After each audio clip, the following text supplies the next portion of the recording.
Hello, my name is Lauren Smalley and welcome to my presentation, The Flipped Classroom Using Technology to Make It Possible. So first I kind of want to go over the major benefit to using the flipped classroom model in your teaching.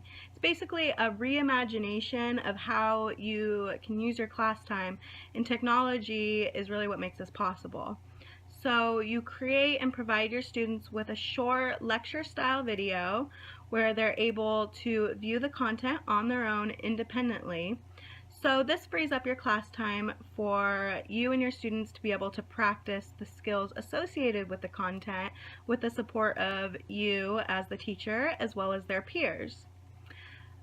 So that being said, what I really want to go over is some of the technological benefits, hurdles, and logistics that go into creating a flipped classroom. Because as great as it sounds, it takes a lot of planning and preparation to actually make it possible and reap the benefits of this kind of new and innovative teaching style. So I hope you enjoy.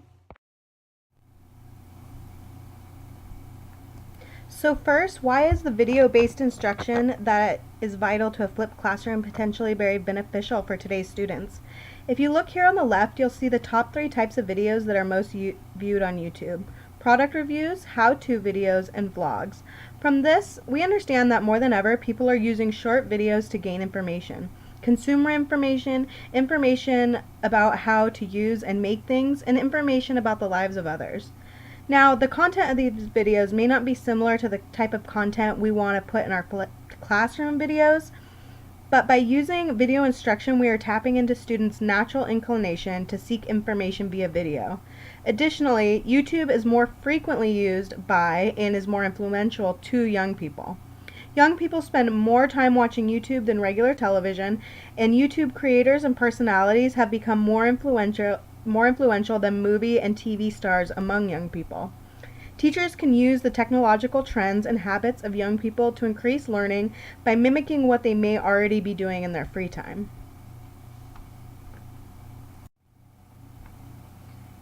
Now, if you and when you decide to use a flipped classroom model, there's a whole set of other technological considerations that need to be made.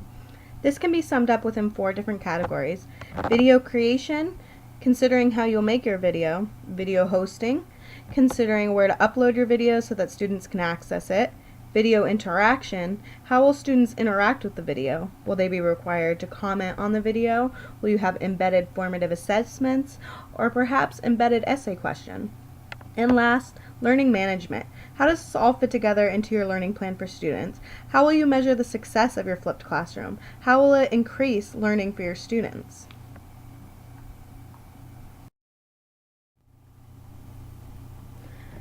To address some of these considerations, you should ask yourself the 5 W's. To start, who? Who is your audience for your videos? Will they be a single class, all of your classes? Perhaps you will use the videos solely for students who are absent, or to provide differentiated instruction for ELL or special education students. Next, what? What kind of content do you want your videos to include, and what will you use to record them? You may use your videos to go over things like research skills or how to write a 5-paragraph essay. These would be videos that students may access multiple times throughout the learning year. That would save you from answering the same questions repeatedly. Additionally, you want to decide what you're going to use to record your videos. With today's ever-expanding technological possibilities, this can be done from a variety of internet-capable devices. It just depends on what suits your needs and what will be most convenient for you and your students. Next, when. You need to have a schedule in place that is clear to both you and your students. You need to decide when to record and upload your videos and the time frame in which students will view the videos, including a due-by date. A flipped classroom goes way beyond just the video itself. The video is supplemented by additional guidance, activities, and assignments that follow viewing the video. So it is important that students know what time they need to have completed the viewing of the video in order to be successful in the classroom. Additionally, how often will you use a flipped classroom model? Will this happen every day or only occasionally? A flipped classroom model should only be executed if and when this information is clear to both you as the teacher and your students. Next, where? Where will students access your videos, and where will they be physically expected to watch them? You need to choose a hosting site that works for your needs and your students' needs. Consider using a host site that is not blocked by the school's internet in case students do not have internet access at home, which may rule out YouTube as an option. Also, consider how you want students to interact with the videos. If you want students only to reply by video through comments, a site like SchoolTube would fit this need and would not be blocked by school servers. If you want something more advanced to allow you to embed assessments and gather analytics about the student viewing and performance, sites like Edpuzzle, Educanon, and OfficeMix may be ideal. Also, consider the potential costs of the host site. Find out if there are any sites that your school or school district pay for, or if a site would be worth you investing in personally if it's not free. Lastly, and probably most importantly, why? Again, the flipped classroom goes way beyond the video itself. How is the flipped classroom going to benefit your students? If you can't answer that question clearly and concisely, you may need to ask yourself why you are implementing this model in the first place.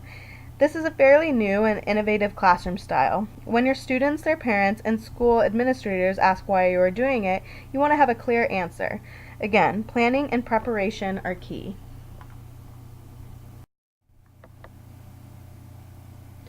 Now, what video is going to work for you? Are you going to make a screen recording of your computer, use your webcam to speak directly to your students, perhaps a combination of both? If you have a smartboard available, there is often a built-in feature where you can record your instruction that will be saved as a video on your computer, and this can be uploaded for your students. You can even do a classic video recording using one of many internet-capable devices and mimic a traditional lesson you would be teaching in front of the classroom.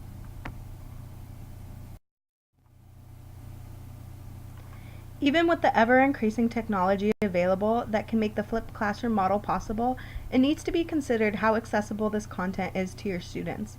What if students do not have internet access at home? Concern about students' access to digital content is the #1 hesitation about the flipped classroom concept. It is important to first get to know your student population. Get a good idea of how accessible the internet is to your students. Can they access the internet at home or by a smartphone? Is your school library equipped to allow students easy access to your video content? How available is technology in your public library and surrounding community? Once you know this information, you can begin to create constructive solutions to possible technological limitations. Quoted from John Bergman in his article, Flipped Learning Toolkit, solutions could be in the form of physical media like a USB drive or DVD. You can purchase very inexpensive MP4 players for $10 to $30. Some teachers have written grants for a class set of mobile devices that students can check out. Others have gone so far as to contacting local businesses to secure food or drink discounts for students who need to utilize a restaurant's Wi-Fi. Most local libraries have a computer for public use, and you would probably be surprised how many students can find a way to access web content outside of class. So constructive solutions are definitely out there. And as teachers, we need to anticipate problems before they become problems, and this will help us provide equitable access to all of our students. Lastly, we can do all the planning and preparation in the world, and of course this is necessary, but don't be afraid to make adjustments as necessary. As many hurdles as there are using technology, there are just as many solutions. You'll probably need to do some troubleshooting as you go. Make sure any changes are clear to your students and any other concerned parties.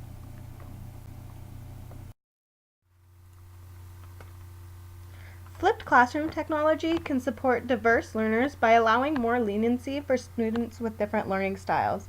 The flipped classroom allows students to differentiate their instruction as needed. Some students may be able to digest the content of a flipped classroom video by watching the movie through in one shot. Other students may need to watch the video multiple times, and some may find it helpful to start, pause, and rewind as necessary.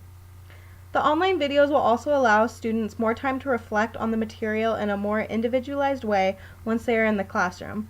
They can reflect on the material to solidify learning through discussion and/or debate with their peers, or by seeking additional guidance from the teacher, whatever suits their needs.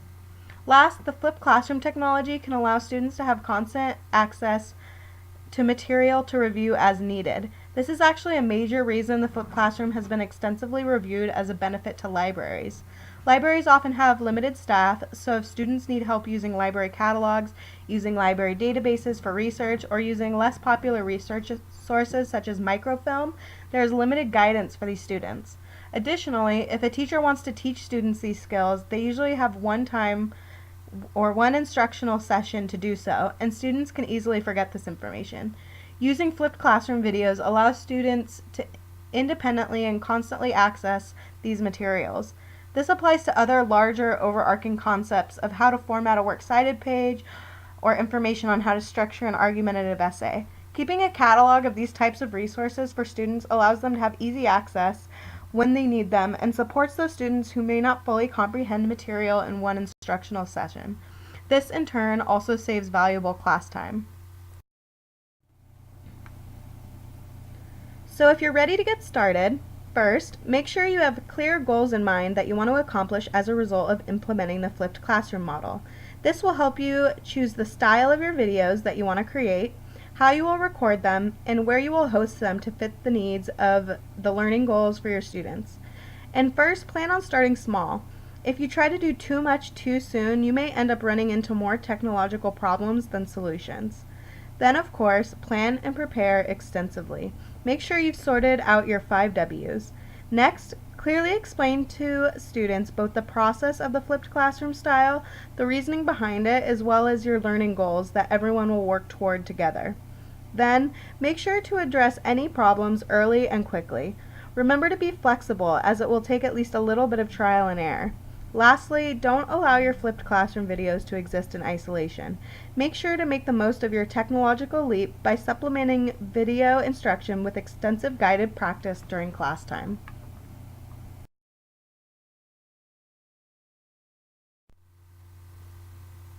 Again, my name is Lauren Smalley, and this has been my presentation, The Flipped Classroom Using Technology to Make It Possible. Thank you for watching.